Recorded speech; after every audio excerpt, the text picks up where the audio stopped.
How long will these disagreements take place? I don't know, but the disagreements will come out as soon as this king dies. So the hadith says that while there is disagreement concerning succession, a man will come out of Damascus. A man will come out of Medina and hurry to Mecca. And he will be someone who is well known, because the people of Mecca will come out to him and offer to give the bay'ah to him as Imam al-Mahdi. And there at the Kaaba he will declare, I am the Imam al-Mahdi.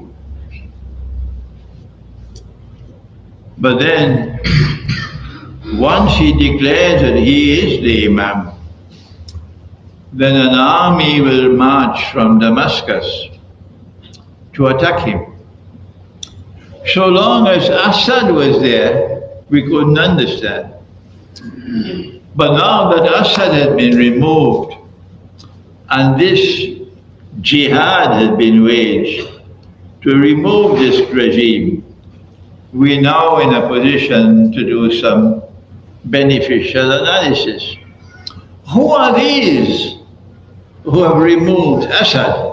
You with Assalamu alaikum wa rahmatullahi wa barakatuh.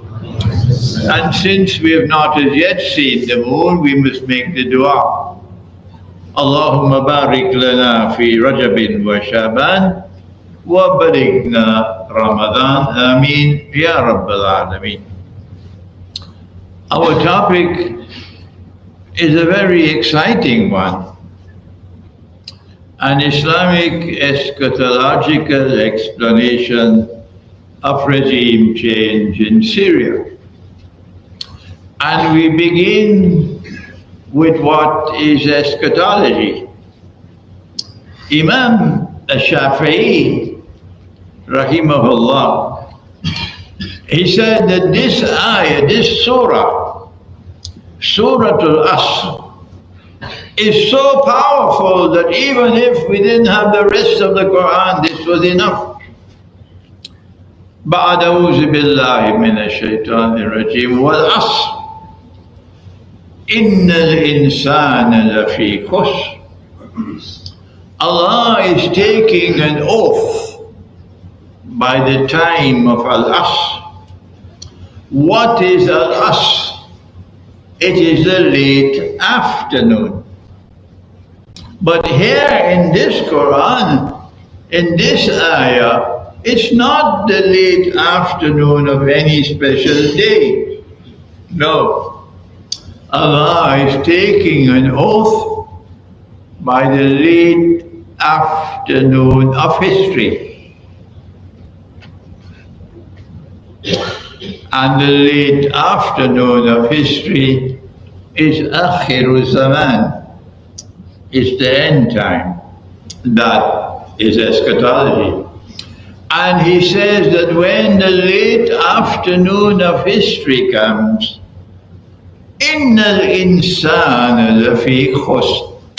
All of mankind, not just this ummah, all of mankind would be in a state of loss, drifting. Hindu, Muslim, Christian, Jew, Buddhist, wherever you are, you all be drifting in a state of loss. إِلَّا الَّذِينَ آمَنُوا وَعَمِلُوا الصَّالِحَاتِ. The only ones who can survive are those who have faith and who have righteous conduct. This is the foundation with which to respond for the end time. You must have faith and righteous conduct. Then you qualify. Now those who have faith and who have righteous conduct, وَتَوَاصَوْا بِالْحَقِّ. It is with truth. And the Quran says of itself that it is al-haqq al-yaqeen, absolute truth. So it is with truth in the Quran. This is what you need to survive the late afternoon of history. But when you stand up for the truth in the Quran, they're going to come after you. They shut the doors of the masjid on you. They'll tell lies about you. For example, I was surprised to hear about myself that I have said that Jesus was crucified. I said, what? I didn't know that. I didn't know that I said that Jesus was crucified. Eh?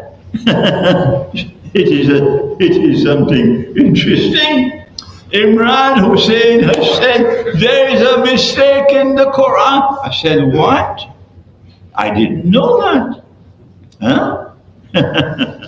They tell lies about you. And so when the late afternoon of history comes, and you turn to the Quran, to absolute truth in the Quran, to understand the world and to respond to it, they go come after you. So be patient. Whatever ourselves is sub. So now then, let us turn to the Quran. Let us turn to He who was sent to teach the Quran, to understand the implications of regime change in Syria. Our Prophet, Allah's blessing be upon him, is the most powerful voice in all of history to explain the late afternoon of history, the end time. And he gave a timeline of events that no one has ever given. When I went to Moscow last February and I was narrating this hadith, the Russian foreign minister, Sergei Lavrov, was surprised. He didn't know about it. The Prophet said, Umran Bayt al-Maqdis Karabu Yatrib, that when Jerusalem is center stage in the world, at that time Yatrib or Medina would be in a state of forlorn desolation, playing absolutely no role whatsoever in history. He went on to say, Kharabu Yatrib Khuruj al-Malhama, that when Medina is playing no role, it's forlorn desolation, and Jerusalem is center stage, then the next event that the world will experience is the Malhama, or what is called Armageddon, the Great War. And then he went on to say, Khuruj al-Malhama, Fathul Constantinia. The next event to occur after the Great War would be the conquest of Constantinople. That's why they changed the name. And they made it Istanbul. They did more than that. They prohibit you from using the name Constantinople now. Yeah. So I defy them. And I took the name Constantinople out of the garbage bin and I made it the title of my book, Constantinople in the Quran. And I said to them, put that in your pipe and smoke it.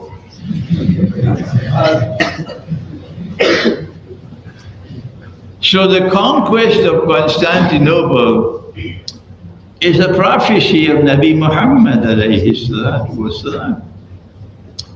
And he praised the commander And he praised the army, لَتَفْتَحَنَّ الْقُسْطَنْطِنِيَّةَ. You will most certainly conquer Constantinople. وَلَنِعْمَ الْأَمِيرُ آمِرُهَا وَلَنِعْمَ الْجَيْشُ ذَلِكَ الْجَيْشُ. And he praised the army and he praised the commander. And the Ottoman Empire in the year 1453, that was a long time ago, 600 years ago. But the Malhama has not yet taken place. The Armageddon, the Great War, has not yet taken place. Anybody differs with me? Anybody differs with me? All right. So the Ottoman Empire conquered Constantinople in 1453. And there are some foolish people, and that's the softest word I could use, foolish people, who are claiming that the conquest of Constantinople by the Ottoman Empire in 1453 fulfilled the prophecy. And that's wrong, because the prophecy is that the conquest of Constantinople is the next event after the Milham.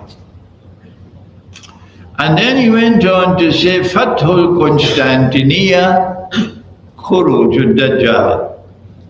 That when the Muslim army conquers Constantinople, after that, then the next event to occur would be that Dajjal will now appear in human form. And when he does, he will appear as a Jew and as a young man, powerfully built. And he'll have the sideburns which the Torah has insisted you must keep, the sideburns. And he will stand up in Jerusalem and declare, I am the Messiah.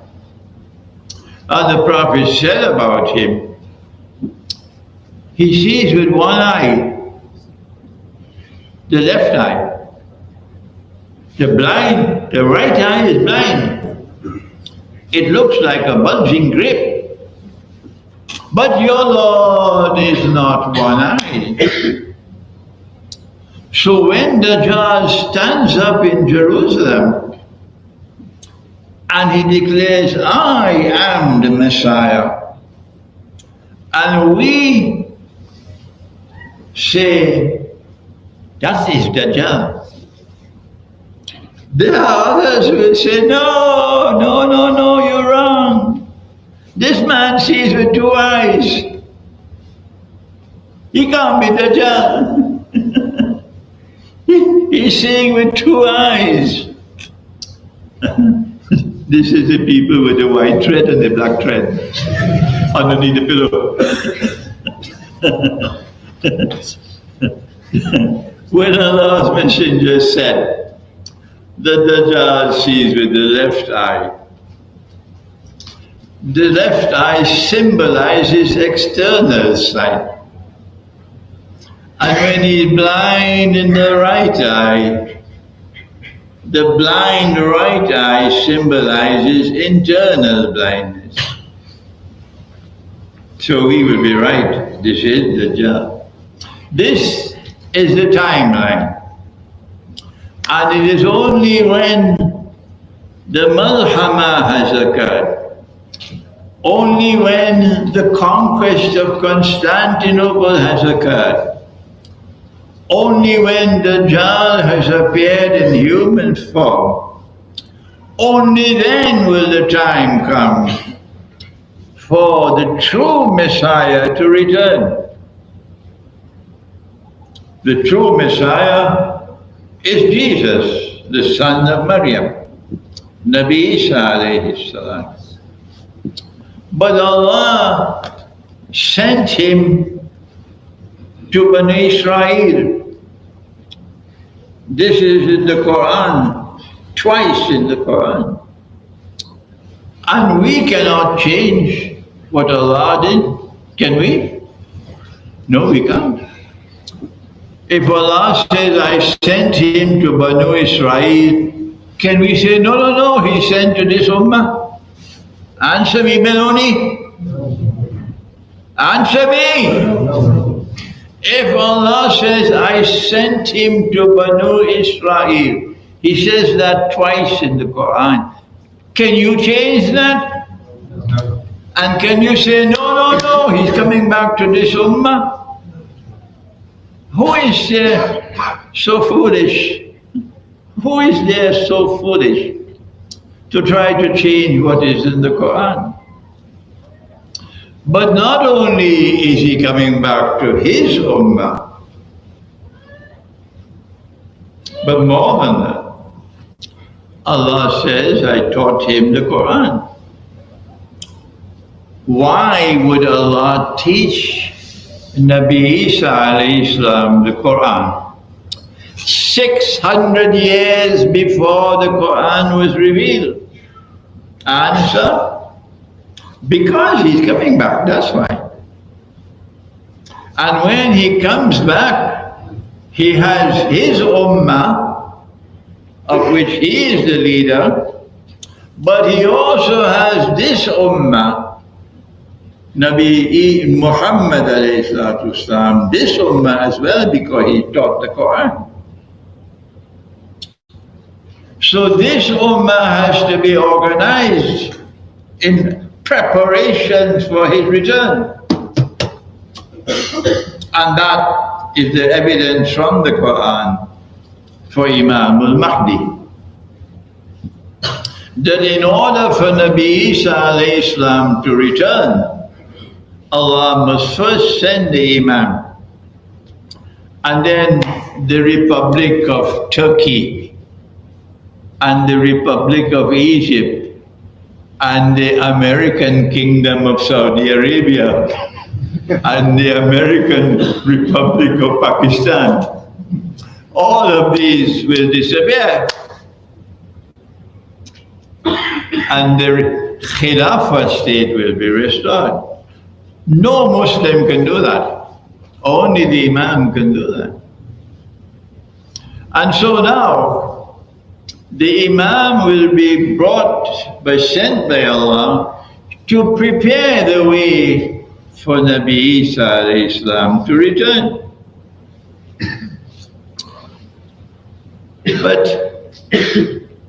events that have occurred in Syria recently are connected with the subject of Islamic eschatology.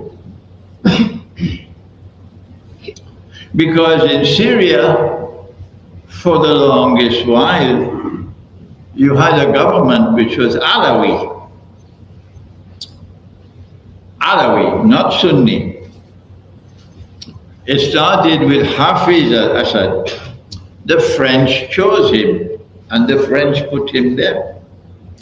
And then his son Bashar al-Assad took over from him. And this was not representative government. No, it was a dictatorship. But we must give credit where credit is due. That although the regime of Assad was not representative government, yet it had the profile of resisting Israel. Yes, it was resisting Israel. Like Iran is resisting Israel, like Yemen is resisting Israel, but not Saudi Arabia. I used to say 25 years ago that Saudi Arabia and Israel are sisters. I was wrong. 25 years ago, they were only cousins. Now they're sisters. Now they're sisters. And all the rest of the Arab world is following suit, except Syria and Libya and the Gaddafi. So they had to get rid of Libya. And they did it, the Western world. They did it. And they killed him. They didn't mind that Libya is now in a mess. What they wanted to do was to get the government of Libya to submit to Israel. Every Arab government must submit to Israel because Israel wants to rule the world. So what was left was Syria and Iran, but Iran is not Arab. So they wanted to get rid of Assad, and they created ISIS. I call them Dajjal's warriors. And for 10 years, Russia was very courageous. It could have led to world war, but Russia intervened in Syria and very courageously resisted these ISIS warriors. And as a consequence, Syria did not become another Libya. This is giving credit to the Syrian government for resisting Israel. That does not mean that we do not recognize that the Syrian government was not representative. It was an Alawi government. But our Prophet said that a Muslim Khalifa would die. This is Sahih Muslim. And this is Akhir al-Zaman, the late afternoon of history. And when this Khalifa dies, there would be disagreement concerning succession. I came to the conclusion long ago that this did not represent that the Khilafah state will be restored. No. Our Prophet was simply speaking about a Muslim ruler who will die.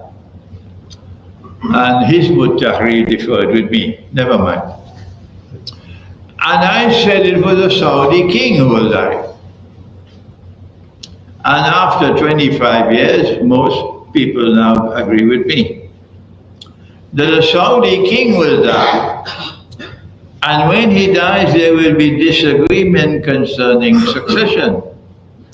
And we can see that when Salman dies and Mohammed bin Salman takes over, then the fireworks are going to start within the Saudi royal family. How long will these disagreements take place? I don't know, but the disagreements will come as soon as this king dies. So the hadith says that while there is disagreement concerning succession, a man will come out of Damascus.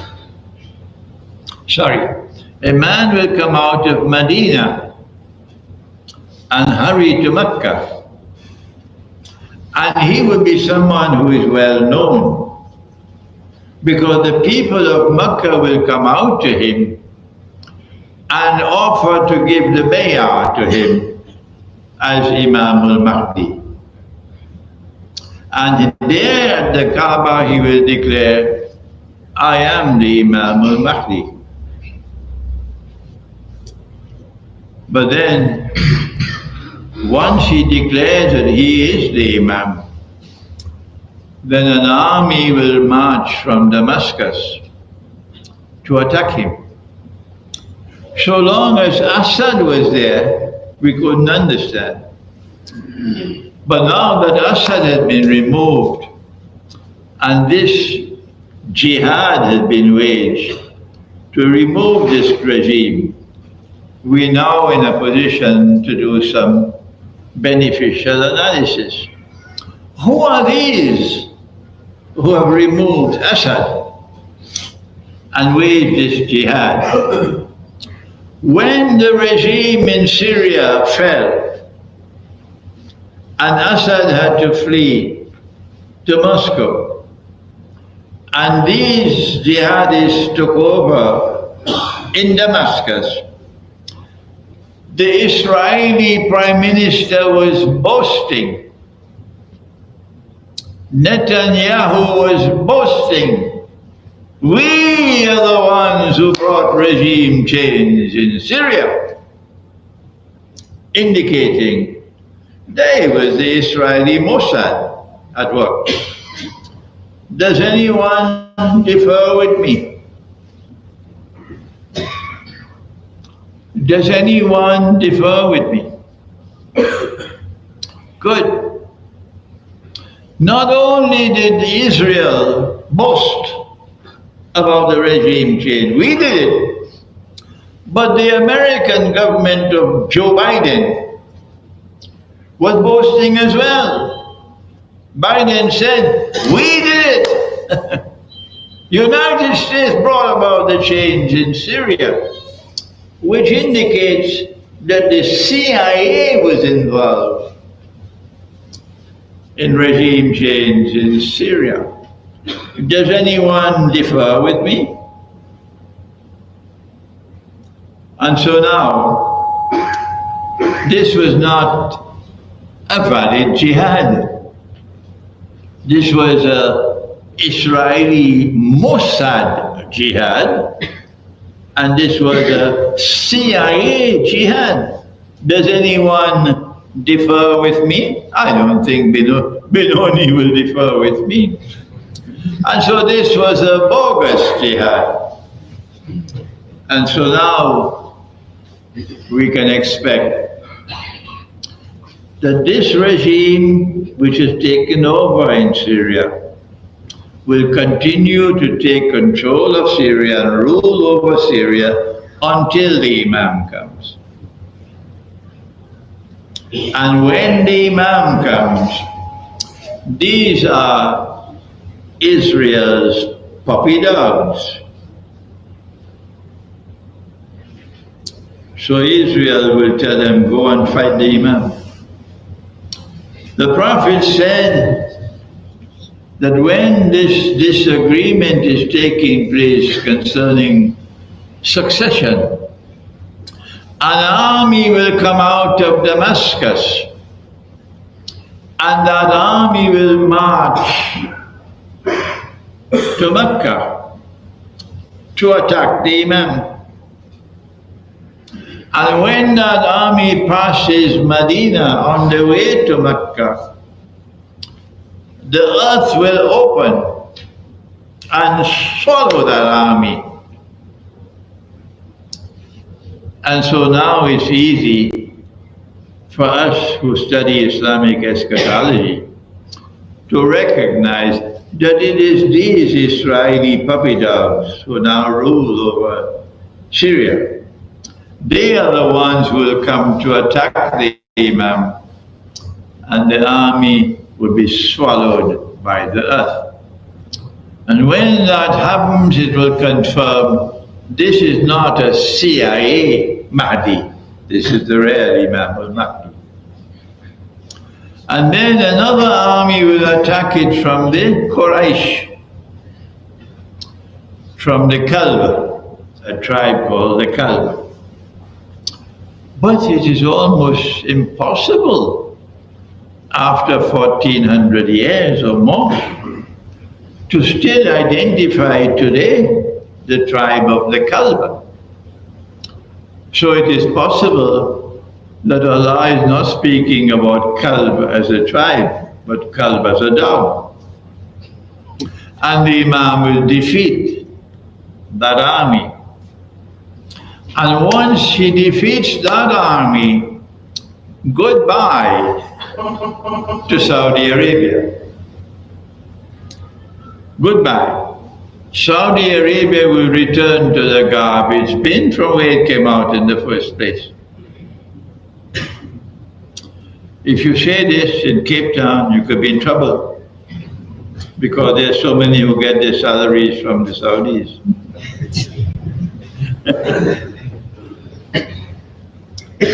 And this Khilafah state will be restored.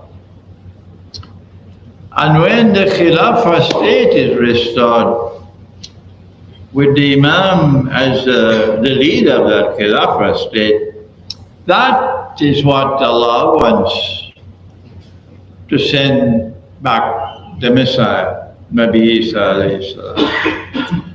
I have given you in a nutshell the Islamic eschatological implications of regime change in Syria. There's more we can talk, but it'll take too long.